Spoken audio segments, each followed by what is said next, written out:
Après un voyage de 11 mois depuis l'Alaska jusqu'aux îles de Polynésie, en passant par la Colombie-Britannique, les États-Unis, les Marquises, la famille Poupon repart à bord de son voilier, Fleur Australe, pour parcourir le monde. Sous l'œil et le regard artistique de Géraldine, l'équipage hors du commun navigue pour de nouvelles aventures dans les mers du globe. Donc ça y est, là on est parti, on a quitté Tahiti, on est en train de hisser les voiles, on file vers Moorea et la troisième partie des aventures de Fleur Australe peut commencer. Ça va nous mener jusqu'en Antarctique. On est heureux de poursuivre cette belle aventure. Comme toujours aux commandes, Philippe Poupon, le célèbre navigateur français. Là, il est évident qu'on va rentrer dans les pages, je dis tout de suite, j'aurai besoin du calme et de... qu'on m'embête pas, hein. C'est pas une passe facile, donc ceux qui n'ont pas compris.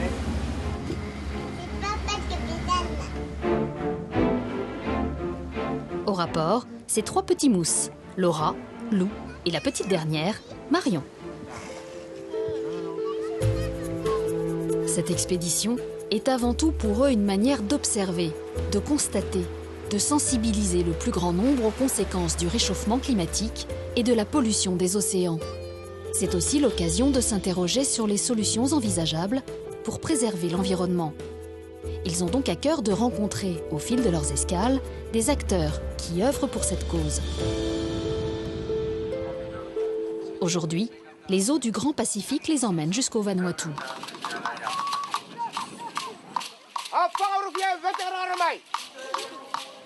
Dans les différentes îles de l'archipel, l'accueil est toujours un moment particulier.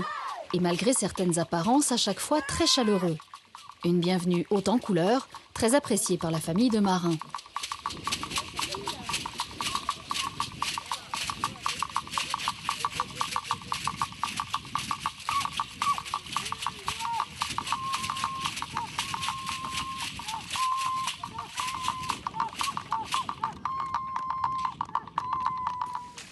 Ils ne le savent pas encore, mais cette terre qu'ils découvrent est, malgré son éloignement géographique, un des hauts lieux du développement durable.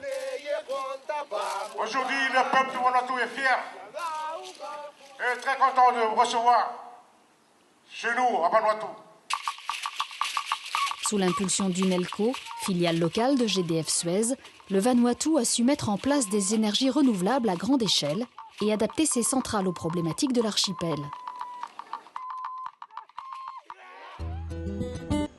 Géraldine et Philippe ont donc rendez-vous aujourd'hui avec Philippe Mollager, directeur technique des centrales électriques à Port Vila. Dans ce bâtiment datant de 1939, Unelco a largement contribué à la modernisation des installations.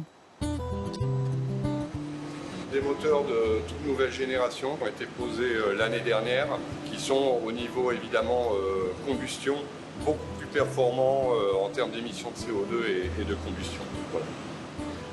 Donc, pour vous donner un aperçu, à l'époque, un disjoncteur, c'était ça plus ça. Aujourd'hui, à la place de 2 disjoncteurs d'ancienne génération, et bien vous voyez, aujourd'hui, on en place 6 de nouvelle génération. Pour pallier les difficultés d'approvisionnement en énergie, Unelco a en parallèle installé un immense parc éolien. En raison des conditions climatiques, leur particularité... La plupart des éoliennes sont sur des mâts fixes. Celles-ci sont sur des mâts mobiles qu'on peut descendre pour de la maintenance, évidemment, mais surtout dans nos régions en cas de cyclone. Bien sûr. Bon, on va aller voir ça alors. Tout à fait, vous allez, je vais passer le relais à mon collègue Fred Petit. Allons-y. Frédéric Petit est directeur général Cofeli Vanuatu, une toute nouvelle société qui gère à la fois les énergies renouvelables et le service à Unelco. Sur le parc éolien, 11 machines nouvellement installées produisent désormais plus de 3 MW d'électricité. Donc on a 3 mégas installés et régulièrement on les voit les 3 mégas. Pas plus tard que la fin du mois dernier, pendant 4 jours, on avait en moyenne 25% de l'énergie consommée à Vila qui venait des éoliennes, avec une pointe à quasiment 34%, ce qui est pas mal. Unelco a eu aussi une autre idée très innovante, fabriquer de l'énergie à base d'un biocarburant local, la noix de coco.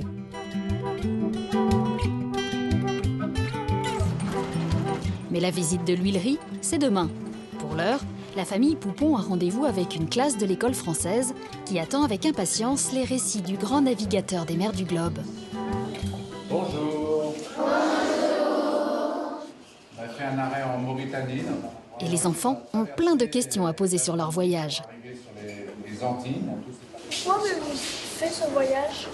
Moi, ça fait longtemps que je navigue. J'ai beaucoup navigué, mais en faisant des courses de bateaux, sur des bateaux de course.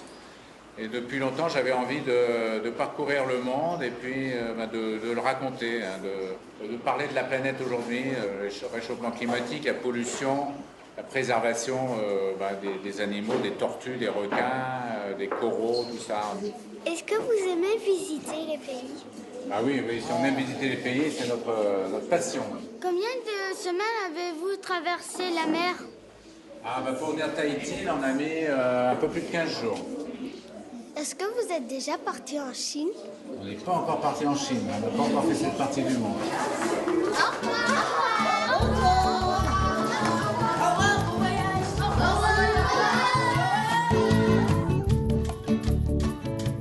Demain, avant de reprendre la mer, la famille Poupon a de nouveau rendez-vous avec Unelco pour découvrir les atouts exceptionnels de la coco comme biocarburant essentiel dans l'archipel du Vanuatu.